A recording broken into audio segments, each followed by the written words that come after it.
वलीगुर रहमान ने election commission, speaker Punjab assembly को खत लिख दिया।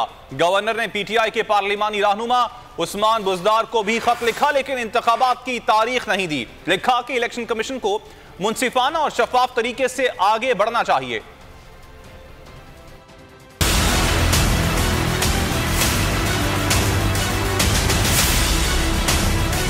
पंजाब में असेंबली तहलील हुए कई रोज गुजर गए, सुबह में इंतखाबात की तारीख सामने न आ सकी। गवर्नर इंतखाबात पर कोई फैसला न कर सके। इलेक्शन कमीशन को खत जरूर लिखा, लेकिन इंतखाबात की तारीख नहीं दी। Election commission, speaker Punjab assembly और पीटीआई के पार्लिमानी रहनुमा उस्मान बुज़दार का गवर्नर के नाम खत। गवर्नर पंजाब वलीगुर रहमान ने खतूत का जवाब दे दिया। इलेक्शन कमीशन के नाम खत में लिखा, चूँकि पंजाब असेंबली गवर्नर पंजाब के ऑर्डर से तहलील नहीं हुई, इसीलिए इस सूरत हाल पर आइन के आर्टिकल 105 की शिक 3 का इतलाक नहीं होता। इलेक्शन कमीशन को मुनसिफाना और शफाफ तरीके से आगे बढ़ना चाहिए। मुल्क की इक्तिसादी और सिक्योरिटी सूरत हाल को देखते हुए फैसले किए जाएं। इलेक्शन कमीशन मौजूदा सूरत हाल पर तमाम स्टेक होल्डर से मुशावरत करे। गवर्नर पंजाब एक बार फिर इलेक्शन की कोई नई तारीख देने से कन्नी कतरा गए। पीटीआई पार्लिमानी लीडर के नाम खत में लिखा, आपने अपने मरासले के पैरा 2 में जिस ऑर्डर का जिक्र किया है, ऐसा कोई ऑर्डर जारी नहीं किया गया। जब भी जरूरत पड़े मेरा ऑफिस आइन और कानून के मुताबिक अपने फराइज सर अंजाम देगा।